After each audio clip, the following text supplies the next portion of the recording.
Ladies gentleman boys and girls बच्चों once again welcome back. स्वागत है आप सभी का आज के बहुत ही बढ़िया चैप्टर में। राइट, आज से हम स्टार्ट करने वाले आपका chapter number 6 that is dividend policy. Okay, अब समझिएगा डिविडेंड पॉलिसी इस चैप्टर में हमारा एम क्या है। सी बच्चों बेसिकली है ना, किसी भी कंपनी को हमने देखा भी इंट्रोडक्शन लेक्चर में 3 मेन डिसीजन रहता है कि वो कहाँ से फाइनेंस लाएंगे।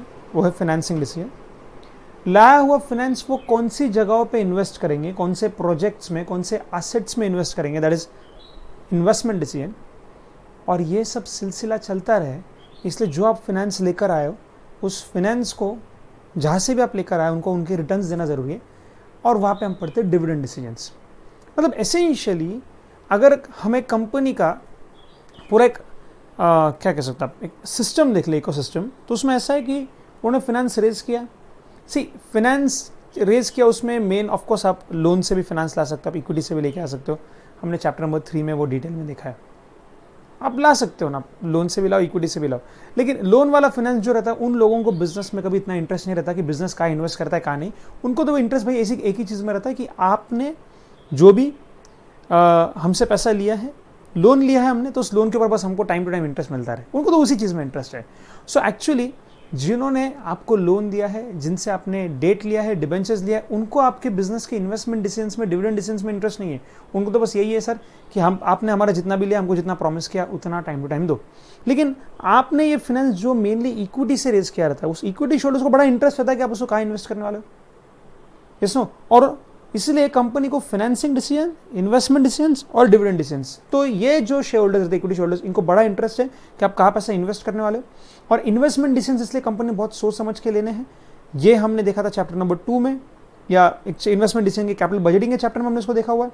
और इसके साथ साथ में इन शेयर होल्डर्स को या फाइनेंस प्रोवाइडर्स को इसमें भी इंटरेस्ट है कि कंपनी कितना डिविडेंड देने वाली है, कंपनी कितना डिविडेंड वाला। तो किसी भी कंपनी में बेसिकली 3 मेन डिसीजंस तो लेने ही पड़ते हैं। कहाँ से फाइनेंस लाएंगे, कहाँ पे फाइनेंस लगाएंगे, और डिविडेंड कितना देना है, कितना नहीं देना। ये बहुत इंपॉर्टेंट डिसीजन रहता है एक फाइनेंशियल मैनेजर के ऊपर। ये 3, आप किसी भी कंपनी में गए एज ए फाइनेंशियल मैनेजर आप गए, अगर आपने वो जिम्मेदारी संभाली, तो बच्चों ये 3 चीज़ों के इर्द गिर्द आपको हमेशा तो रहना ही पड़ेगा। ये तो हमेशा आपके साथ रहेंगे। कहाँ से फाइनेंस लाना है, कितना लाना है, कैसे लाना है वगैरह, उसको कैसे इन्वेस्ट करना है, कहाँ पे इन्वेस्ट करना है, क्या देखकर इन्वेस्ट करना है, investment decision and dividend decision. ये डिविडेंड डिसीजन कंपनी के इसमें बहुत ज़्यादा इंपॉर्टेंट है। इतना इंपॉर्टेंट कि मैं आपको एक एग्जाम्पल देता हूँ और आपको उसी से समझ में आ जाएगा कि कितना इंपॉर्टेंट रहता है डिविडेंड का डिसीजन कंपनी के लिए। राइट, सी ध्यान से सुनना। मैं आपसे ये सवाल पूछना चाहता हूँ कि क्या कंपनी ने डिविडेंड देना चाहिए, क्या नहीं देना चाहिए। ध्यान से सुनेंगे वापस। सवाल ये कि क्या कंपनी ने डिविडेंड देना चाहिए, क्या नहीं देना चाहिए। सिंपल बताइए आप मुझे। तो आप बोलोगे सर देना ही चाहिए। मतलब आप शेयरहोल्डर के एंगल से मत सोचिए। मान लेते आपकी कंपनी होती खुद की, और आपको बोल रहे लोग चलो डिविडेंड दो, डिविडेंड दो। आप बताइए कंपनी ने डिविडेंड देना चाहिए, क्या नहीं देना चाहिए। तो आप बोलेंगे सर शेयर होल्डर्स को डिविडेंड तो देना ही पड़ेगा, शेयर होल्डर्स को डिविडेंड तो देना ही पड़ेगा, नहीं तो वो क्यों हमारे कंपनी में पैसा लगाएंगे। बच्चों मैंने आपसे कहा ना, शेयर होल्डर को सिर्फ रिटर्न के तौर पर डिविडेंड नहीं मिलता। अगर आप शेयर प्राइस बढ़ा कर दो तो शेयर होल्डर्स को वो भी चल सकता है। तो सवाल ये कि कंपनी डिविडेंड देना चाहिए कि नहीं देना चाहिए। तो आप बोलोगे सर शेयर होल्डर के एंगल से तो देना ही चाहिए। तो मैंने आपसे अभी इधर आपको मैंने एक रिजर्वेशन दे दिया कि ऐसा जरूरी नहीं है कि शेयर होल्डर्स को सिर्फ डिविडेंड चाहिए। कुछ शेयर होल्डर्स जो ऑफकोर्स चाहेंगे कि उनको रेगुलर रूटीन में डिविडेंड मिलता रहे, लेकिन कुछ शेयर होल्डर्स क्या बोलेंगे ठीक है अगर आपने डिविडेंड नहीं दिया तो भी चलेगा, वो डिविडेंड या वो अर्निंग्स आप आपके पास ही रखिए, कहीं री इन्वेस्ट करिए। क्या करिए, कहीं री इन्वेस्ट करिए और उस री इन्वेस्टमेंट पे भी कुछ प्रॉफिट कमा कर हमें वो प्रॉफिट आप दे दीजिए। तो शेयर होल्डर्स को सिर्फ डिविडेंड ही चाहिए ऐसा कुछ नहीं है। अगर आपने शेयर प्राइस बढ़ा कर दे दी तो भी वो खुश है। और यही पे सवाल उठता है कि क्या डिविडेंड देना कंपनी के लिए जरूरी है, क्या कंपनी डिविडेंड देना चाहिए, क्या नहीं देना चाहिए। मैं आपको 2 एग्जांपल देता हूँ फटाफट से क्विकली। राइट, एक टाइम था जब कोलगेट इंडिया लिमिटेड ने मोर देन 100% डिविडेंड दिया। मोर देन 100% समझते हो आप, कौन देता है, कौन देता है, स्पेशल परमिशन देना पड़ता है उनको उसके लिए। मोर देन 100% डिविडेंड, अरे भाई 10%, 20%, 30% समझ में आता है डिविडेंड। कोलगेट इंडिया लिमिटेड ने मोर देन 100% डिविडेंड दे दिया था। जितना का शेयर है उससे तो ज्यादा तो उन्होंने डिविडेंड दे दिया था एक टाइम पे। मोर देन 100% डिविडेंड दिया और शेयर प्राइस कोलगेट की उसके बाद इतनी बढ़ गई कि भाई पूछना मत। एकदम सिग्निफिकेंटली हाइक हो गया शेयर प्राइस में कोलगेट का जब उन्होंने इतना डिविडेंड दिया। तो आपको लगता रहेगा तो सर इससे ये समझ में आता है कि डिविडेंड देना चाहिए किसी कंपनी ने। ठीक है, अब एक दूसरा एग्जांपल देता हूँ माइक्रोसॉफ्ट का। माइक्रोसॉफ्ट ने बच्चों एक ईयर था, मुझे ईयर एग्जैक्टली याद नहीं आ रहा, शायद 2000 तक, शायद था, कोई भी ईयर है, आप इस पे आ जाइए, मुद्दा क्या है सुनिए। माइक्रोसॉफ्ट ने शायद कोई तो ईयर था शायद 2000 तक कभी भी माइक्रोसॉफ्ट ने बच्चों डिविडेंड नहीं दिया। उस ईयर तक कभी भी माइक्रोसॉफ्ट ने डिविडेंड ही नहीं दिया था। पहली बार लाइफ में उन्होंने डिविडेंड दिया और अगले दिन शेयर प्राइस गिर गई। अगले दिन शेयर प्राइस गिर गई। समझिए आप मेरी बात। एक एग्जांपल मैं आपको दे रहा हूं, जिसने डिविडेंड दिया कोलगेट ने, उनका शेयर प्राइस ऐसा स्काई रॉकेट हो गया उतना डिविडेंड देने के बाद कि भाई मजे ही मजे, शेयर होल्डर्स बड़े खुश। और वही मैं आपको दूसरा एग्जांपल दे रहा हूं जहां माइक्रोसॉफ्ट ने कभी डिविडेंड दिया ही नहीं था, पहली बार, आज पहली बार डिविडेंड दिया है। किसने? माइक्रोसॉफ्ट ने पहली बार डिविडेंड देने की कोशिश की और डिविडेंड दिया क्या? लोगों को पसंद नहीं आ गया, शेयर प्राइस गिर गई शेयर प्राइस। तो अब एक एग्जांपल बताता है कि कंपनी ने डिविडेंड दिया तो कंपनी के लिए अच्छा होगा, शेयर प्राइस मार्केट में बढ़ जाता है। एक एग्जांपल दिखाता है कि कंपनी ने अगर डिविडेंड दिया तो कंपनी का शेयर प्राइस मार्केट में गिर जाता है। अरे सर हम करें क्या समझे इससे कि कंपनी ने डिविडेंड दिया? कंपनी के खुद के फायदे की बात कर रहा हूं मैं शेयर होल्डर के एंगल से तो बात ही नहीं कर रहा अभी भी, मैं तो कंपनी के एंगल से बात कर रहा हूँ। कंपनी के खुद के फायदे के लिए क्या कंपनी ने डिविडेंड देना चाहिए, क्या नहीं देना चाहिए? एक बार दिया कंपनी ने, शेयर प्राइस बढ़ गई। ऐसा लगता है कंपनी ने अपने फायदे के लिए, अपनी वैल्यू बढ़ाने के लिए डिविडेंड देना चाहिए टाइम टू टाइम। एक केस में आपको दे रहा हूँ कि एक कंपनी ने डिविडेंड दिया और उस कंपनी का शेयर प्राइस गिर गया। तब क्या समझे सर, शेयर डिविडेंड देना चाहिए क्या नहीं देना चाहिए? आज तक तो हम यही सोच रहे थे कंपनी ने डिविडेंड देना चाहिए रूटीनली, और यहीं पे आपको आंसर मिलेगा इस फैंटास्टिक चैप्टर में जिसके आज हम शुरुआत करने वाले, दैट इज डिविडेंड पॉलिसी। सो बहुत और फैंटास्टिक फैक्ट है, बहुत फैंटास्टिक फैक्ट्स है जो मैं आपके साथ शेयर करूंगा कि कब कंपनी डिविडेंड देना चाहिए, कब नहीं देना चाहिए। इस चैप्टर में मैं आपको आंसर दे ही दूंगा, बट उसके पहले आइए जान लेते हैं कि इस चैप्टर में हमको क्या क्या पढ़ना है। सबसे पहले हमको पढ़ना है टाइप्स ऑफ डिविडेंड पॉलिसीज, कि डिविडेंड की पॉलिसी कैसे कैसे हो सकता है अलग अलग। Determinants and constraints of dividend policy, क्या डिटरमाइन करता है कि आपका डिविडेंड पॉलिसी कैसा हो गया, क्या कंस्ट्रेंट्स है जिस फ्रेमवर्क के अंदर आप अपनी डिविडेंड पॉलिसी को फ्रेम करते हो, डिजाइन करते हो। हम पढ़ेंगे फॉर्म्स ऑफ डिविडेंड, कैसे कैसे डिविडेंड दिया जा सकता है। आज तक तो हमको ऐसा लगता है कि डिविडेंड मतलब क्या, कैश देने का। डिविडेंड मतलब क्या, सामने वाले के शेयर होल्डर के बैंक अकाउंट में पैसा भेजना। ऐसा नहीं है। जब हम डिविडेंड वर्ड को यहाँ पे पढ़ते हैं इस डिविडेंड पॉलिसी के केस में, तो we mean in a broad way. Broad way मतलब क्या, any benefit that the company is transferring to the shareholders. It may be not only in the form of cash, हम देखेंगे अभी, right. और different dividend theories, ये है हमारा main part. अलग अलग लोगों का क्या कहना है कि क्या कंपनी डिविडेंड देना चाहिए, क्या नहीं देना चाहिए, क्या डिविडेंड रेलेवेंट है कंपनी की वैल्यू डिसाइड करने के लिए। तो बच्चों ये दो चैप्टर्स आप समझिएगा। एक चैप्टर नंबर, एक अपना हमारा चैप्टर इसका कैपिटल स्ट्रक्चर का, कि क्या कैपिटल स्ट्रक्चर जरूरी है। कैपिटल स्ट्रक्चर के चैप्टर में हमने क्या पढ़ा कि क्या कैपिटल स्ट्रक्चर जरूरी है कंपनी की वैल्यू डिसाइड करने में।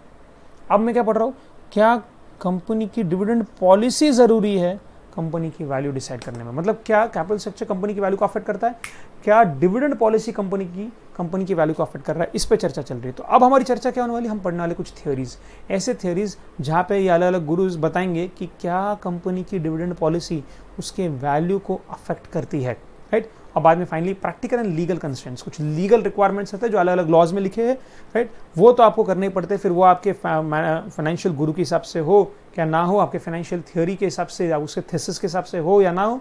कभी कभी कुछ लीगल रिक्वायरमेंट्स रहते हैं, लीगल कंस्ट्रेंट्स रहते हैं जिसके अंदर आपको आपकी डिविडेंड पॉलिसी फ्रेम करनी पड़ती है, राइट। तो इतना सब है, lot to know, let's see. सबसे पहले लेट्स स्टार्ट इंट्रोडक्शन। इंट्रोडक्शन क्या है, डिविडेंड पॉलिसी के बारे में पता है। डिविडेंड पॉलिसी क्या है, determines what portion of the earnings, what portion of the earning will be paid out to the stockholders and what portion will be retained। तो बस डिविडेंड पॉलिसी डिटरमाइन करता है। डिविडेंड पॉलिसी से आप decide कर सकते हो कि कंपनी ने जो भी प्रॉफिट कमाया उसका कितना पोर्शन देना है शेयर होल्डर को, कितना पोर्शन रखना है अपने पास ही। So dividend policy determines the portion of earnings that will be paid out to the stockholders and what portion will be retained, okay, for the long term growth. Dividend constitutes the cash flow that accrues to equity holders, whereas retained earnings are the most significant source of funds for financing the corporate growth. Both dividend and growth are desirable. तो dividend देना भी चाहिए, share holders को cash मिलता है, पर growth के लिए रिटेन्ड अर्निंग्स भी कंपनी ने अपने पास ही रखने चाहिए, इससे शेयर होल्डर्स का ही लॉन्ग रन में फायदा होने वाला है। So both are desirable but are conflicting goals. Both are conflicting. Conflicting मतलब क्या, जैसे बच्चों ये तो ऐसा सवाल हुआ, ध्यान से समझना, ये तो बच्चों ऐसा सवाल हो रहा है, ध्यान से समझिए। ये है आपके पूरा दिन, आपका पूरा दिन में जो आवर्स है आपके पास अवेलेबल, मान लेते हैं पूरे दिन में आपके पास 13 आवर्स आपके पास अवेलेबल है। अब सवाल ये उठता है, ध्यान से देखना, सवाल उठता है कि आपने पढ़ाई करनी चाहिए या आपने आपके हेल्थ, आपके फिटनेस, आपके स्पोर्ट्स एक्टिविटी पे ध्यान देना चाहिए। अब पहले के ज़माने में भाई जिस ज़माने में मैं तो छोटा बच्चा था, स्कूल में था, तो भाई ऐसा ही रहता था हमेशा, पढ़ाई पढ़ाई पढ़ाई पढ़ाई पढ़ाई पढ़ाई। But I am very sure आपके इसमें से आपने थोड़ा सा चेंज देखना स्टार्ट किया होगा, राइट। मैं जब ऑलमोस्ट 10th में था, तब 12th में था, तब 3 इडियट्स मूवी आई थी, when I was in 12th, right, three idiots. तब से एक्चुअली इतना बोल्डली ऐसा पोर्ट्रे होने लग गया कि हाँ यार, ज़रूरी है कि इंसान को अपने इच्छा के बारे में सोचना चाहिए, उसको क्या पसंद है क्या नहीं, सिर्फ पढ़ाई करके क्या करेगा बंदा, और भी उसके एक्टिविटीज़ वगैरह रहते हैं वगैरह वगैरह। सो इनिशियली मेरे टाइम पे तो भाई ऐसा ही रहता था कि आप पढ़ाई ज़्यादा करो, ये स्पोर्ट्स वगैरह तो हमेशा कुछ टाइम बच गया तो स्पोर्ट्स ऐसा रहता था।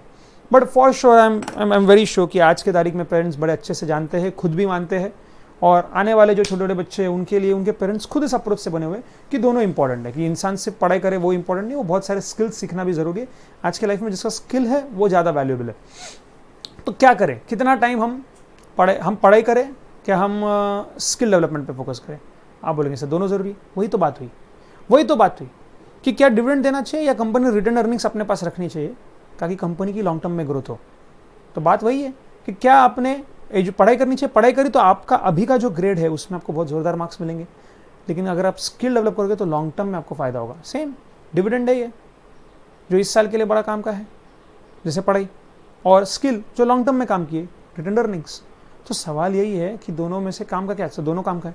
प्रॉब्लम यही है ना, दोनों काम का है लेकिन दोनों कन्फ्लिक्टिंग है। मतलब अगर मैं मेरे पूरे दिन का कितना टाइम ध्यान से समझेंगे, मैं मेरे पूरे दिन का कितना टाइम किसको देता हूँ। जैसे अगर मैंने पढ़ाई को बहुत कम टाइम दिया तो लॉन्ग टर्म ग्रोथ तो स्किल डेवलपमेंट बहुत अच्छी होगी, लेकिन करंट ईयर में मार्क्स मेरे बड़े डेंजरस आएंगे। वही अगर मैंने मान लेते कि पढ़ाई को बहुत ज़्यादा टाइम दे दिया तो पढ़ाई तो बहुत अच्छी हो जाएगी, इस साल के मार्क्स तो बहुत अच्छे होंगे, लेकिन लॉन्ग रन में आपका स्किल शायद अगर नहीं रही तो शायद आप अच्छा मार्केट में वैल्यू क्रिएशन ना कर पाओ। तो एक कन्फ्लिक्टिंग है यार, आप समझ रहे हो क्या? टोटल तो सेम ही है ना, टोटल सेम ही रहने वाला है। अभी आपको डिसाइड करना है किसके हिस्से में कितना आना है। वही तो प्रॉब्लम कंपनी के साथ है। कंपनी ने जो प्रॉफिट कमाया वो ऐसे ही है, सेम ऐसे ही है, सेम। अब अगर डिविडेंड बहुत दे दिया तो कंपनी के लॉन्ग टर्म ग्रोथ के लिए बहुत कम पैसा बचेगा। अगर लॉन्ग टर्म के लिए पैसा बहुत रखा, डिविडेंड एकदम कम दे दिया, तो हो सकता है करंट ईयर में शेयर होल्डर्स को पसंद ना आए, शेयर होल्डर्स के हाथ में आने वाला कैश फ्लो कम हो जाए। तो ये है दोनों शेयर होल्डर्स का, पर ये है शेयर होल्डर्स का अभी का इमीडिएट कैश फ्लो, और ये है लॉन्ग टर्म का। और इसलिए क्या लाइन है, ये लाइन थोड़ा ध्यान से लेंगे, जरा फील करेंगे इस लाइन को। लाइन क्या कह रहा है? Both dividend and growth are desirable but are conflicting to each other. Higher dividend means less return earnings and vice versa. This position is quite challenging for the finance manager and necessitates the need to establish a policy. What do I really understand by the word policy? Dividend नहीं है, dividend policy. Dividend policy मतलब क्या कि company का एक established एक formal way कि भाई हम कब डिविडेंड देते हैं, कितना देते हैं। सो डिविडेंड को जब आप फॉर्मल वे में कंपनी का आउटलुक उसकी ओर कैसा रहने वाला है ये जब डिफाइन कर देते हो तो हम कहते हैं कंपनी ने अपनी डिविडेंड पॉलिसी बता दी हमको। पॉलिसी जैसे कई सारे ऑनलाइन साइट्स आपको पॉलिसी देंगे कि हमारे यहाँ पे 30 days money back guarantee. Come on, क्या 30 डेज मनी बैक गारंटी हमारी पॉलिसी है कि 30 दिन के अंदर आए तो हम पैसे वापस दे देंगे, लेकिन 30 दिन से अगर ज़्यादा टाइम आपने लगाया ना तो आपके पैसों का फिर गारंटी नहीं है। 30 डेज का मनी बैक गारंटी है। तो ये क्या हो गया? आपने पॉलिसी बता दी आपकी, है ना। सो ये ज़रूरी है फाइनेंशियल मैनेजर को कि अपनी कंपनी की एक पॉलिसी बना दे कि कब डिविडेंड देना चाहिए, कितना देना चाहिए, दोनों ज़रूरी है। तो आप एक पॉलिसी बनाते हो, जैसे आपके पेरेंट्स आपके लिए एक पॉलिसी बनाते हैं कि बेटा एजुकेशन भी काम का है, स्किल डेवलपमेंट भी काम का है। तो आप एक पॉलिसी बनाते हो कि हाँ भाई एक काम कर लेना, बस कि रोज़ का होमवर्क तेरा खत्म हो गया, जो आज पढ़ाया गया था तुझे स्कूल में वो तू रिवाइज कर ले, बस ठीक है, इसके बाद तू स्किल डेवलपमेंट पे जा, कोई दिक्कत नहीं है। Fair enough. एक पॉलिसी बना देते हैं हम कि क्या किसको कैसे एलोकेट करना है। Policy in the form which will evolve a pattern of dividend payments having no adverse effects on future actions of the firms. ठीक है, the two important considerations evolve from the above. Firstly, whether owners' needs are more important than the needs of the firm. क्या shareholders की needs ज़्यादा important है as compared to the firm? It's not easy to ascertain the extent of which shareholders' best interests or desires affect dividend policy because of the following difficulties. ये problem है. In determining the dividend needs of the stockholders as related to tax position, capital gains, current income, it is also difficult to locate exactly what more affects the interest of the shareholders: current income requirements or alternative use of funds or tax consideration. Exactly shareholder को क्या चाहिए? हर shareholder का अलग requirement रहता है कि क्या वो dividend से tax अपना मैनेज करना चाहते हैं, क्या वो अपने कैपिटल गेंस वगैरह रोकना चाहते, कैपिटल गेंस वगैरह में ज़्यादा इंटरेस्टेड है, या करंट इनकम। अगर मैं आज डिविडेंड दे दूँ तो करंट इनकम आपको लग जाएगा, यस नो, आपको उसके ऊपर टैक्स लग सकता है। लेकिन वही अगर मैं आपको शेयर प्राइस बढ़ा के दूँ तो शायद अपने लॉ में, अपने टैक्स में पढ़ा होगा, टैक्स लॉज में, कि लॉन्ग टर्म गेंस जब होता है शेयर्स पे वो एग्जेम्प्ट फ्रॉम टैक्स है। तो शेयर होल्डर्स में भी अपने आप में अलग अलग लोगों की अलग अलग रिक्वायरमेंट है। कुछ लोगों को करंट इनकम काम का है, कुछ लोग बोलते हैं करंट इनकम ले लो, कुछ लोग बोलते हैं मत यार करंट इनकम लोगे उस पर टैक्स लग जाएगा, उससे अच्छा काम करते। कंपनी को बोलते हैं वैल्यू क्रिएशन करो, आप शेयर की प्राइस बढ़ाओ बढ़ाओ बढ़ाओ बढ़ाओ बढ़ाओ बढ़ाओ, वैल्यू क्रिएशन करो ताकि हम एक हाई प्राइस पे वो शेयर बेच दे और लॉन्ग टर्म में जब हम ये पैसा बेचेंगे तो हमको टैक्स भी नहीं लगेगा। लो शेयर होल्डर में अलग अलग बात, एक शेयर होल्डर ये बोलेंगे एक शेयर होल्डर वो बोलेंगे, सो इट्स वेरी डिफिकल्ट कि एग्जैक्टली शेयर होल्डर को क्या चाहिए, क्या उसका इंटरेस्ट एग्जैक्टली क्या है। Existing conflict of interest amongst the shareholders में प्रॉब्लम है। Amongst shareholders dividend policy may be advantages to one and not to the other. एक के लिए अभी की पॉलिसी एक शेयर होल्डर को शायद एडवांटेजेस रहे, दूसरे के लिए नहीं। आगे देखना, nevertheless investors expectation of dividend are mainly on the three factors, right, कि इन्वेस्टर्स के एक्सपेक्टेशन डिविडेंड के बारे में मेनली तीन फैक्टर्स के ऊपर रहते हैं इन जनरल। पहला, reduction of uncertainty due to current earnings by way of dividend. पहला कि वो डिविडेंड क्यों चाहते हैं, तो हर कोई इस पॉइंट से मानेगा reduction of uncertainty due to current earnings. Current earnings मतलब क्या कि भाई आज तो कंपनी प्रॉफिट में, आज तो कंपनी डिविडेंड देने के लिए तैयार, ले लो, जितना आज मिल रहा है उतना ले लो, कल मिले ना मिले। इसी को हम आगे जाके पढ़ते हैं बर्ड इन हैंड व्यू, जो कहता है कि bird in hand is more valuable than two in bush. Dialogue सुनेंगे, bird in hand now is more valuable than two in bush. आपके हाथ में मान लेते एक ही बर्ड है, ऐसा बोलते हैं, एग्जाम्पल है, बर्ड मतलब क्या, कुछ भी समझ लीजिए आप। तो एक बर्ड आज आपके हाथ में है, एक ही है, पर आपको लग रहा है कि सामने बुश में उधर और दो है, पर वो दो पकड़ने के लिए आज का छोड़ना पड़ेगा। वो बर्ड इन हैंड व्यू को समझिए प्लीज, क्या बोलता है बर्ड इन हैंड व्यू, कि आज आपके हाथ में एक बर्ड है, ऑप्शन वन, पर आपको और आगे दो बुश में मतलब पेड़ों में आपको और दो बर्ड्स दिख रहे हैं जिसको आप जाके पकड़ सकते हो। पर हाँ, दो दिख तो रहे, हो सकता है दोनों हाथ में आ जाए, हो सकता है एक हाथ में आ जाए, हो सकता है एक भी हाथ में ना आए, उधर अनसर्टेनिटी है। तो कुछ लोग बोलते हैं कि bird in hand today is more valuable than two in bush. ये ज्यादा वैल्यूएबल है, ये तो कंफर्म है, चलिए तो अभी एक ही है पर हाथ में तो है, कंफर्म है कि ये तो अपना ही है, ये तो अपने हाथ लग गया है। वो दो के चक्कर में ऐसा ना हो जाए कि कल एक भी ना मिले, ये हाथ में जो था वो भी गया और वो दोनों में से एक भी ना मिला। तो मतलब बोलने का मतलब क्या है कि फ्यूचर में अनसर्टेनिटी, तो इसको आगे हम पढ़ने वाले। ये जो बर्ड की कहानी है मैंने नहीं बनाई, नीचे कॉन्सेप्ट है bird in hand view. Okay, so reduction of uncertainty, कई लोग डिविडेंड चाहते, क्यों चाहते वो, क्योंकि वो अनसर्टेनिटी कम करना चाहते हैं। वो अनसर्टेनिटी कम करना चाहते हैं, मतलब क्या कि आज डिविडेंड मिल गया भैया, आज तो हाथ में मिल गया ना, कल मिले ना मिले, अनसर्टेनिटी, कल अच्छा नहीं, कंपनी बोलेगी सुनिए आप डिविडेंड मत लीजिए, पैसे हमारे पास रखिए, हम बहुत मेहनत करेंगे, कंपनी बहुत आगे लेके जाएंगे, आपकी शेयर प्राइस बढ़ेगी, देख लेना आप। अरे भाई क्या देख लेना, वो देखते देखते हम विजय को देखते रहे, वो विजय, वो माल्या सबके पैसे ले गया। ऐसा नहीं होना चाहिए, जान दो भाई आज का थोड़ा तो थोड़ा वो हमको ज़्यादा वैल्यूएबल है। सो कई बार शेयर होल्डर्स डिविडेंड इसलिए मांगते हैं because they want to reduce the uncertainty, कि एटलीस्ट इतना तो श्योर है कि आज का डिविडेंड आज ही मिल जाएगा। Point number one. Point number two, indication of company strength and sound position that reposes confidence in investor.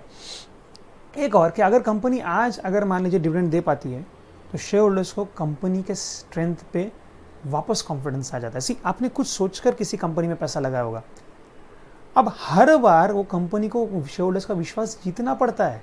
जब कंपनी रूटीनली कंपनी डिविडेंड देती है तब शेयर होल्डर्स का कॉन्फिडेंस जो है वो रीपोजेस हो जाता है, वापस रीएस्टैब्लिश होता है कंपनी के ऊपर, ये एक रीज़न है।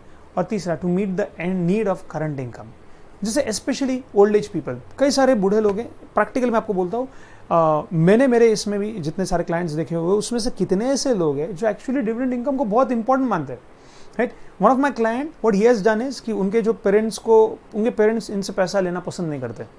अब एक है ऐसे क्लाइंट, उनका कहना है कि भाई टीचिंग में ही है वो सर, तो उनका ऐसा कहना था कि ये उनके पेरेंट्स उनसे पैसा लेना पसंद नहीं करते, तो उन्होंने सिर्फ क्या किया था, एक बार मम्मी को बर्थडे गिफ्ट बोल के कुछ अच्छे बहुत सारे शेयर्स बोल के मम्मी के नाम कर दिए थे। और फिर अभी क्या होता है, वो शेयर से आने वाला इनकम जो उनकी मम्मी बस वही लेती है, बेटे से और कुछ पैसा नहीं लेती, उनको अपने स्वाभिमान के अगेंस्ट लगता है। तो किसी दिन अगर वो कंपनी ने डिविडेंड देने का डिसीजन ऊपर नीचे किया ना, तो इधर इनकी हार्ट बीट ऊपर नीचे हो जाती है, क्योंकि इनको पता है कि यार मम्मी के लिए तो वही है। सो कई लोगों के लिए बहुत काम का है, it meets their current income, especially old people who are dependent upon that income. ये steady stream of cash flows बहुत काम का है इनके लिए, and hence in such scenarios such people want current, they prefer current dividend mode. So हमने क्या देखा, हमने देखा चार्ट फॉर्मेट में ये तीन मेन एक्सपेक्टेशंस की क्यों लोग डिविडेंड प्रेफर करते हैं। Secondly, need of the firm are easier to determine, which the center of attention is for policy makers. Firm oriented matters relating to dividend policy can be grouped under 6 categories, affecting directly or indirectly the determination and the appropriateness of policy. ये तो अपने share holders का angle देख लिया कि share holders dividend क्यों चाहते हैं, राइट। अभी हम फर्म का देखते हैं। फर्म के ये 6 फैक्टर्स हम देखने वाले। Firm oriented matters relating to dividend policy can be grouped under the 6 categories.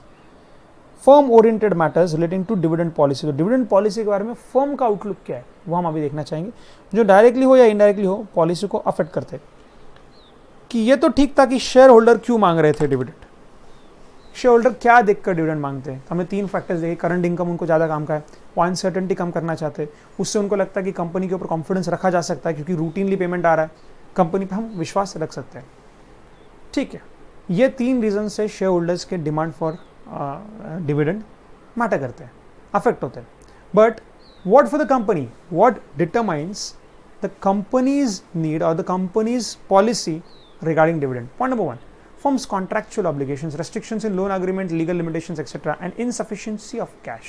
कई बार क्या होता है कि कंपनी ने कॉन्ट्रैक्चुअल ऑब्लिगेशंस किए रहते हैं। कॉन्ट्रैक्चुअल ऑब्लिगेशंस मतलब क्या है? सी फॉर एग्जांपल आप कभी अगर किसी बहुत बड़ा लोन ले लेते हो किसी बैंक से, तो हम सब जानते हैं कि रिसेंट में 2-4 केसेस है। विजय माल्या बैंक को इतने पैसे 9,000 करोड़ रफली डुबा के लेकर गए। 9,000 करोड़ किसको बोलते हैं यार? हाँ, Nirav Modi, he took another thousands of crores. So we have seen how companies, good companies, can fail in future to pay off their loan liability, to pay off their debt liability. So अभी होता क्या है, ये banks आजकल है ना, इनके भी नखरे बढ़ गए। बिल्कुल सही, क्योंकि साथ अत्याचार हो रहा है ना, गलत हो रहा है, इनके पैसे डूब रहे हैं।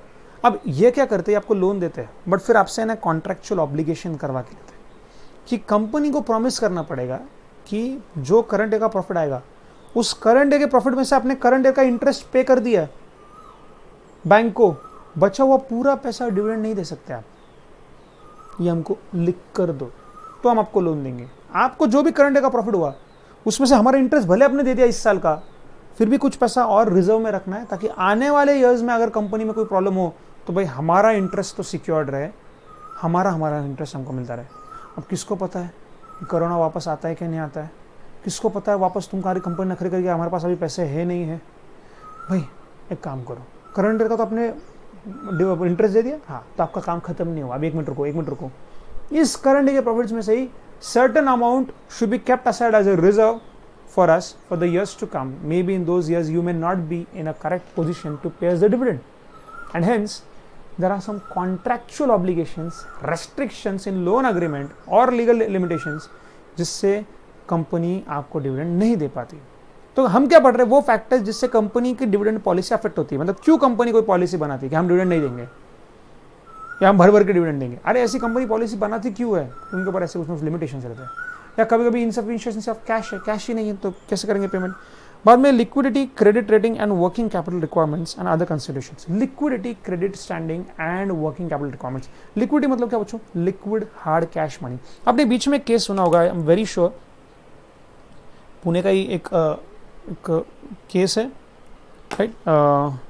डीएसके आपने शायद सुना होगा, डीएसके राइट, बिल्डर्स है, कंस्ट्रक्शन में बहुत बड़ा बिल्डर्स का ये ग्रुप था डीएसके। और अब ऐसा रहा है उनका कि उन्होंने जिन जिन लोगों से पैसे लिए उन लोगों को पैसे देने के लिए इनके पास पैसे ही नहीं। करोड़ों, मतलब ऐसे करोड़ों, हजारों करोड़ों में इनके डील्स थे, करोड़ों के प्रोजेक्ट से, बड़े बड़े प्रोजेक्ट से, ड्रीम सिटी बनाना चाहते थे, बहुत बड़े बड़े प्रोजेक्ट से, थाउजेंड्स ऑफ करोड़ के, कई सारा पैसा इन्होंने लोगों से लिया भी है। अब हुआ ऐसा कि इन्होंने फ्लैट पे फ्लैट, स्कीम पे इन्वेस्ट किया, बड़े बड़े स्कीम्स बनाए, ड्रीम सिटी, बहुत सारे अलग स्कीम्स थे इनके, इन सब स्कीम में पैसा लगाया। अब हुआ ऐसा कि स्कीम्स तो मान लीजिए बन गए, फ्लैट्स मान लो बन गए, और ऐसा टाइम आया कि फ्लैट बिक ही नहीं रहे, फ्लैट सेल ही नहीं हो रहे। क्यों? 10 रीजंस, बहुत सारे रीजंस। मान लो ओवरऑल इकोनॉमी में रिसेशन है वगैरह वगैरह, इनके फ्लैट सेल ही नहीं हो रहे, फ्लैट सेल नहीं हो रहे। अब हुआ ये कि जिन लोगों से इन्होंने पैसा लिया था उन लोगों ने पैसा मांगा, अब ये पैसे दे नहीं पाए, आज जेल में है, बहुत बुरी हालत में। अब ये पैसे दे नहीं पा रहे। अब मान लो ये पैसे नहीं दे पा रहे, क्या मैं ऐसा बोल सकता हूँ कि इनके पास असेट्स नहीं? बहुत है, बहुत असेट्स है सर। क्या बिजनेस चल नहीं रहा था? अच्छा, अरे एक टाइम पे तो ये ग्रुप क्या कमा रहा था, क्या नाम था। फिर सर प्रॉब्लम कहाँ आई जनाब? प्रॉब्लम यहाँ पे है कि पैसा है लेकिन लिक्विड नहीं है। पैसा है लेकिन लिक्विड नहीं है ना पैसा? ये क्या बिल्डिंग जो दिख रही है आपको, सीमेंट विमेंट में तो पैसा लगा है आपका, है ना पैसा? ये जो आप टावर्स देख रहे बड़े बड़े, उसी में तो पैसा लगा है आपका, है ना पैसा? ये जो ब्रिज हमने बनवाया इसमें आप ही का तो पैसा लगा है। अरे तो दे ना, कैसे दूं? अब वो सीमेंट हो गया आपका पैसा, लिक्विड नहीं है। जब तक ये फ्लैट बिकते नहीं है, मेरे पास कैश नहीं है देने के लिए। और बस आज फिर लोगों ने केस किया एंड थिंग्स हैव हैपेंड। क्या हुआ? कंपनी कई बार बहुत अच्छा बिजनेस कर सकती है, कंपनी कभी कभी बहुत सारे एसेट्स कंपनी का हो सकते हैं, लेकिन अगर कंपनी के पास लिक्विडिटी क्रंच आ गया तो ये चाहकर भी कभी कभी डिविडेंड नहीं दे पाते। तो एक कंपनी कभी कभी डिसीजन लेती है कि मैं डिविडेंड नहीं दूंगी। क्यों? शायद कैश रिक्वायरमेंट, कैश नहीं, उनके पास लिक्विडिटी नहीं है, लिक्विड कैश नहीं है, इमीडिएट कैश नहीं है, क्रेडिट नहीं है। Working capital requirements, working capital requirements मतलब क्या बच्चों? वर्किंग कैपिटल रिक्वायरमेंट्स मतलब कंपनी को एक चलता फिरता कैपिटल हमेशा चाहिए रहता है, रनिंग फ्लो में कैश। वो रिक्वायरमेंट की वजह से हो सकता है वो आपको डिविडेंड ना दे, right? So the ability to borrow, nature of stockholders, degree of control, timing of investment opportunities, inflation, they all affect their dividend decisions. Okay, third वाला point देखेंगे, need for expansion, need for expansion, availability of external finance, need for expansion, availability of external finance, financial position of the promoters, relative cost of external funds, the ratio of debt to equity, ये भी factors है जो company के policy को affect करते हैं। हम पढ़ क्या रहे? Factors that affect dividend policy from company's perspective. Need for expansion. अब मान लेते हैं, जैसे मैंने आपसे कहा था माइक्रोसॉफ्ट का मैंने आपको एग्जांपल दिया, कई सारे ऐसे कंपनीज होते हैं जिनके फ्यूचर प्लान्स बहुत स्ट्रांग है, जो आने वाले टाइम में बहुत स्ट्रांग रोबस्ट प्लान्स दिख रहे हैं, उनको एक्सपांशन के लिए बहुत पैसों की ज़रूरत है। अब ऐसे टाइम पे जब एक कंपनी को खुद बहुत पैसों की ज़रूरत है, तो कमाया हुआ पैसा कंपनी बांट देगी या कंपनी वही पैसा यूज़ करेगी री इन्वेस्टमेंट के लिए। सो कभी कभी कंपनी के पास एक नीड होती है एक्सपांशन की, they want to expand, right? External finance अगर अवेलेबल है तो ठीक है, डिविडेंड दे सकते हो। एक्सटर्नल फाइनेंस मतलब बाहर से फाइनेंस अवेलेबल है, लोन लेना अवेलेबल है, नया शेयर लेना अवेलेबल है, तो डिविडेंड दे सकते हो। नहीं अवेलेबल तो देना मुश्किल है। कॉस्ट ऑफ एक्सटर्नल फंड्स, अब ऐसा भी नहीं, चलो मान लीजिए कोई लोन दे रहा है लेकिन बोल रहा है 20% से लोन लो, 20% से लोन लो, एक्सटर्नल फाइनेंस अवेलेबल है क्या? है ना, पर कॉस्ट बहुत महंगा है। तो कंपनी बोलेगी ठीक है, फिर एक काम करो, हम हमारा ही पैसा यूज़ कर लेते हैं, शेयर होल्डर्स को इस बार डिविडेंड नहीं देंगे। ये एक फैक्टर है जो अफेक्ट करता है कंपनी के डिसीजन को। ओके, बाद में देखना financial position of promoters, relatives etcetera. Financial, जो प्रमोटर्स है कंपनी की, उनकी फाइनेंशियल पोजीशन अगर गड़बड़ा गई है, राइट, तो कैसे देंगे वो dividend? Okay, relative cost of external funds हमने देखा। Relative cost of external funds मतलब क्या? So relative cost of external funds, आप एक्सटर्नल फंड्स अवेलेबल तो है पर कितने कॉस्ट पे, ये भी देखना जरूरी है। Financial position of the promoter, ये भी अफेक्ट करती है उनके डिविडेंड डिसीजंस को। Point number 4, business cycle consideration. जैसे आने वाले टाइम में अगर मान लीजिए ऐसे, जैसे अभी के लिए आप सोचना, मान लेते हैं आने वाले टाइम में अब जो कोरोना वायरस का फेज हुआ था, जो लॉकडाउन हुआ था, इससे तो सबको यही लगना है कि आने वाले टाइम में कंपनी के लिए it's going to be more and more difficult to manage for liquid cash. Do you think now in the years to come are these companies going to give you good amount of dividend now in the immediate months to come? Of course not. They don't have. उनका बहुत ज़्यादा पीछे आ गए वो, क्योंकि पूरे 2-3 महीने के लिए सब कुछ बंद था। So now what has happened? Business cycle considerations. ऐसा लग रहा है कि अभी रिसेशन आएगा, ऐसा लग रहा है कि अभी डिप्रेशन आएगा, और ये कंसिडरेशन जैसे कि फ्यूचर में क्या होने वाला है वो शायद सोचेंगे कि आज डिविडेंड नहीं देना है। और वही उल्टा भी हो सकता है कि इकोनॉमिक बूम आना है तो हो सकता है कि अभी डिविडेंड दे दे। Okay, point number 5, factors relating to future financing. Future, आज तो फाइनेंस है, फ्यूचर में होगा नहीं होगा गारंटी नहीं। बाद में point number 6, past dividend policy and stock holders relationship. बच्चों ध्यान से देखना, कुछ कंपनीज ऐसे हैं जो सालों से चल रहे हैं, लोगों का उनके ऊपर विश्वास है, लोगों ने अपना घर, अपनी शादियां, अपने बच्चे सब उनके दम पे बनाए। आई मीन टू से कि उस कंपनी में शेयर्स है और वो कंपनी इतना अच्छे से डिविडेंड देते आई है, इसलिए उस कंपनी के भरोसे लोगों ने अपना घर बसाया। कंपनी के डिविडेंड आएगा इस भरोसे लोगों ने EMI गाड़ी ले ली लोन पे, कंपनी से पैसे आएंगे इस भरोसे पे लोगों ने बच्चे स्कूल में भेजे कि भाई वहाँ से पैसे आएंगे हम चला लेंगे। ऐसे कई सालों से पॉलिसी रही थी कंपनी की पास्ट में कि हम डिविडेंड देंगे। आई डोंट नो कि आपने गुरु मूवी देखी है कि नहीं। गुरु मूवी अगर आप देखो तो उसमें देखो दिखाया गया है, कहा जाता है कि कभी कभी गुरु movie is synonymous with life of doctor Dhirubhai Ambani, right. और उसमें कहा है कि भाई आपके भरोसे पे मैंने ये सब किया है, ये किया है, वो किया है। वो एक आदमी आता है, वो थैंक करता है गुरु को, उसमें अभिषेक बच्चन को। कहा जाता है कि is resembling their doctor Dhirubhai Ambani, कि आपके भरोसे हमने क्या क्या नहीं किया, आपकी वजह से आज हमारे घर में इतना ये सब चल रहा है, मेरी शादी उस भरोसे हुई है, मैंने घर आपके भरोसे दिया, मेरे बच्चों का एजुकेशन उस भरोसे हुआ। अब अगर एक कंपनी पास्ट में एक पॉलिसी फॉलो करते आई है कि हम डिविडेंड देते हैं हमेशा, अब क्योंकि वो ऐसा पॉलिसी रहा है, ऐसे रिलेशंस उनके स्टेक होल्डर्स के साथ, स्टॉक होल्डर्स के साथ, शेयर होल्डर्स के साथ ऐसे रिलेशंस हो गए हैं कि भाई they are in a way biased mode to continue that policy. भाई आज तक अपन डिविडेंड देता है ना, अपन डिविडेंड देते रहेंगे कि हमारी पॉलिसी रही है, हम मार्केट में इसलिए जाने जाते हैं। तो आपका पास्ट में क्या पॉलिसी रहा था ये भी अफेक्ट करता है आपके आने वाले प्रेजेंट और फ्यूचर पॉलिसीज को। ये सारे मेन 6 फैक्टर्स है जो अफेक्ट करता है कंपनी के आउटलुक को, कंपनी के पॉलिसी को, कि कंपनी की जो पॉलिसी रहती है कि हम डिविडेंड देंगे या नहीं देंगे, तो इन फैक्टर्स पर डिपेंड करती है। ओके, हाँ सर समझ में आ गया। अब जो देखिए समझना शुरू करते हैं हम टाइप्स ऑफ डिविडेंड पॉलिसी, कैसे कैसे पॉलिसी हो सकती है। एक हो सकता है रेगुलर डिविडेंड पॉलिसी, जैसे नाम में लिखा है। इस पॉलिसी में होना क्या है, in this type of dividend policy the investors get dividend at usual rate. Usual rate मतलब क्या, रेगुलर रेट, बहुत ज्यादा भी नहीं बहुत कम भी नहीं, एक जो यूजुअल रेट मार्केट में चल रहा है उतना आपको डिविडेंड मिलेगा, ज्यादा भी मत सोचना बहुत और कम भी नहीं। Here the investors are usually persons who want to get their regular incomes. This type of dividend payment can be maintained only if the company has regular earning. Company ऐसा दे सकता है, कंपनी का एक रेगुलर अर्निंग हमेशा से होता है। जैसे फॉर एग्जांपल टाटा स्टील, एक सस्टेनेबल बेसिस पे कंपनी हमेशा चलती रही है, उनका हमेशा से बरोबर रेगुलर अर्निंग रही है। अब टाटा स्टील का अर्निंग इतना स्टेबल कैसे रह जाता है, क्योंकि steel actually if you know is a fundamental thing in infrastructure.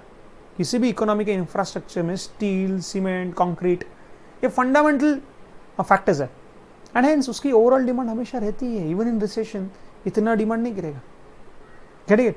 अब ऐसे कंपनीज जिनका रेगुलर अर्निंग रहा है, they can afford to have a regular dividend policy, क्योंकि पॉलिसी क्या है कि हम रेगुलरली एक यूजुअल रेट है इतना % हम डिविडेंड देते ही है, राइट। इससे फायदा क्या है, तो चार्ट फॉर्मेट में मैंने सारे पॉइंट्स दिए, राइट। यू कैन सी एक एक पूरा चैप्टर मुझसे ऐसा बस बस थ्योरी लिख कर नहीं दिया। अब इसके मॉडल ओपन करना, अब तक आप गारंटीड सो गए होते, right.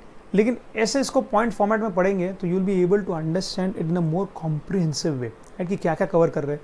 So let's understand it one by one.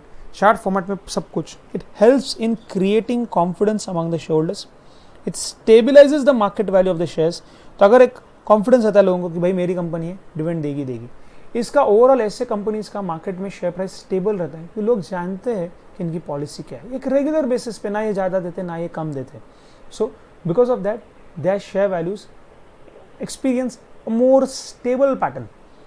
It helps in marinating the goodwill of the company. तो कंपनी की गुडविल जनरेशन में इसका एक फायदा होता है। लोग जैसे फॉर एग्जाम्पल मैंने आपसे कहा ना, धीरू भाई अंबानी के वक्त लोग वो रिलायंस के बेसिस पे, उनकी रिलायंस से क्या गुडविल थी भाई एक ज़माने में, अभी भी है उस ज़माने में। मतलब भाई कुछ लोगों के भगवान था, वो पूजा होती थी धीरू भाई अंबानी की। क्यों? अरे भाई गुडविल ऐसी बनाई थी, आता था डिविडेंड रेगुलरली मिलता था, कंपनी बढ़ती थी, लोगों ने जाने कितना कितना सक्सेस देखा उसके ऊपर। Both Reliance even Tata's main one of the prime pillars in Indian economy. It helps in giving regular income to the shareholders. इसका एक और फायदा ये कि एक रेगुलर इनकम शेयरहोल्डर को मिलते रहता है।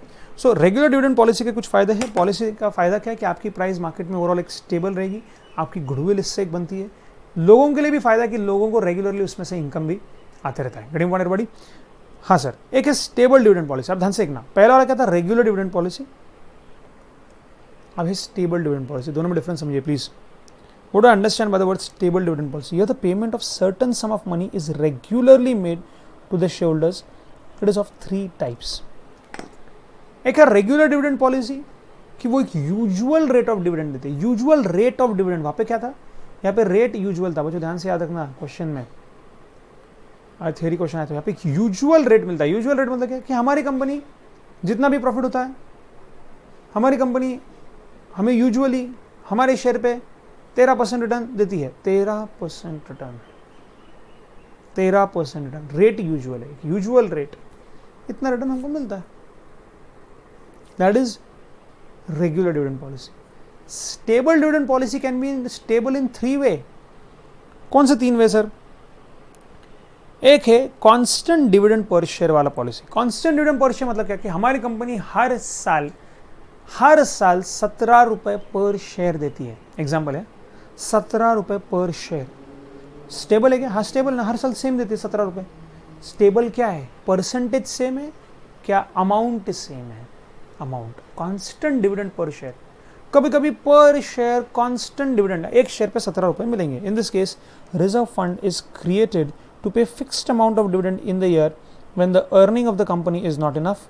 It is suitable for the firms having stable earning. तो स्टेबल अर्निंग है तो वहाँ पे एक कांस्टेंट डिविडेंड पर शेयर आपको मिलेगा ही मिलेगा. इतना डिविडेंड पर शेयर, एक शेयर पे 17 रुपए मिलेगा ही मिलेगा. इस तरीके से आप एक पॉलिसी रख सकते हो और हम कहेंगे यार ये कंपनी का एक स्टेबल पॉलिसी. स्टेबल क्या है? कंपनी के डिविडेंड का अमाउंट पर शेयर स्टेबल है, amount. I can also have constant पे आउट रेशियो. कांस्टेंट पे आउट रेशियो मतलब क्या? कि हमारी कंपनी का एक पॉलिसी की जितना भी वो कमाते ना उस साल, जितना भी वो कमाते हैं उस साल, जान सीखना, जितना भी वो कंपनी ने कमाया, जैसे कंपनी ने 10 लाख कमाया तो कंपनी उसका 60% पे आउट कर देती है. Payout ratio. What does the payout ratio show? Payout ratio show कि out of the earning the payout ratio shall reflect out of the earning how much dividend is given. Dividend payout ratio, out of the earning how much dividend the company usually pays. So we have seen if the company is earning 10 lakhs, it usually pays 6 lakh out. So pay out ratio. So pay out ratio is what? Dividend per share upon earning per share into 100. Dividend per share upon earning per share into 100. एक ratio है. सो constant पे out ratio, हमारी company ये ensure करती है कि जितना भी हमारा अर्निंग हो उसका 60% वो डिविडेंड बोलकर दे देती है. इस साल कंपनी 10 लाख कमाया तो 6 लाख मिलेगा. इस साल कंपनी ने 20 लाख कमाया 12 लाख मिलेगा. इस साल कंपनी ने 1 करोड़ कमाया तो हमको 60 लाख का डिविडेंड मिलेगा. हमारी कंपनी का ये स्टेबल पॉलिसी रहा है कि they pay us a constant ratio, the payout ratio is constant. तो स्टेबल है. हम बोलते हैं ना कि यार इस आदमी की लाइफ ना बड़ी स्टेबल है. What do you understand by the word? इस आदमी की लाइफ बड़ी स्टेबल है. What do you understand by the word stable? Stability can be taken in any way कि भाई ये ना रोज 2 घंटे लेक्चर लेता है, मतलब लेता है, ये उसके लाइफ का स्टेबिलिटी हो सकता है. कि भाई ये ना अपने इनकम का 20% हमेशा डोनेट करता है, ये उसका एक स्टेबिलिटी का फीचर हो सकता है. सो व्हेन आई से a stable dividend policy, I can understand stability through 3 different ways. I can consider stability as what? Come on, number 1, stability in the form of with dividend policy, with respect to dividend policy, I can have stability in form of constant dividend amount per share. I can have constant percentage of earning कि भाई earning का 60% is always paid to us. That is what is stable regarding the dividends policy of the company. या एक तीसरा stable rupee dividend plus extra dividend. हमारी कंपनी का ये एक पॉलिसी है, stable rupee dividend plus extra dividend. What do you understand by this? Under this type there is payment of low dividend per share constantly. इतना तो मिलेगा. एक rough base amount per share तो हम आपको हर साल देंगे, हर साल, ऑलमोस्ट हर साल, चाहे कुछ भी हो, हमारा प्रॉफिट ज़्यादा हो कम हो, ये साल हमारे लिए अच्छा रहा बुरा रहा, फिर भी हम आपको कांस्टेंट एक पर शेयर तो देकर ही रहेंगे. कांस्टेंट एक बेस अमाउंट रहता है, एक मिनिमल अमाउंट रहता है वो, और हम आपको एक्स्ट्रा डिविडेंड आपको देंगे इन the year when the company earns high profit. कुछ एक्चुअली अगर आप देखो तो ये वाला जो पार्ट है ये इन दोनों का कॉम्बिनेशन है. Constant amount per share, constant पे आउट रेशियो पर शेयर, कांस्टेंट पे out ratio, this is stable amount, this is stable ratio, stable percentage, और ये उन दोनों का संगम है कि हमारे कंपनी का एक स्टेबिलिटी है. भाई हमारी कंपनी का एक सीधा सा पॉलिसी. क्या पॉलिसी है तुम्हारी कंपनी का? क्या पॉलिसी क्या है? मुझे पॉलिसी समझते हो ना. पॉलिसी मतलब it has to be a long term practice है. It has to be a long term policy. Policy can not be like you practice something today, you practice every year you are having a different outlook. That cannot be called to be a policy. ये policy हमारी जो हम हर बार follow करते हैं. जैसे for example coaching class में ऐसा लिखा रहता है, fees once received shall not be refunded, fees once paid shall not be refunded और ट्रांसफर्ड. ये पॉलिसी है हमारी. What do I understand by the word policy? This is what we have been following for long. This is what we will be following for everyone, not only for you but for every student. Once the fees is paid, not refundable. It's a policy. For something to be policy, it has to be a long-term practice. So हमारी company की एक stable policy है. क्या policy है? क्या policy तुम्हारी company की? हमारी कंपनी की पॉलिसी है कि वो हमको हर साल इतना तो मिनिमम देती है, और प्लस जिस ईयर में अच्छा प्रॉफिट होता है उसका 60% भी देती है. वो हमको पर शेयर इतना तो देती है, प्लस हर बार जितना भी प्रॉफिट होता है उसका 50% दे देती है. ये स्टेबिलिटी है ना. This is also stability. Stability in form of amount, stability also in the form of percentage. कि whenever there are higher profits, the company gives us extra dividend. So we have seen what? We have seen number 1, a regular policy. In regular policy, the dividend is given at a usual rate. What do I understand by the word usual rate?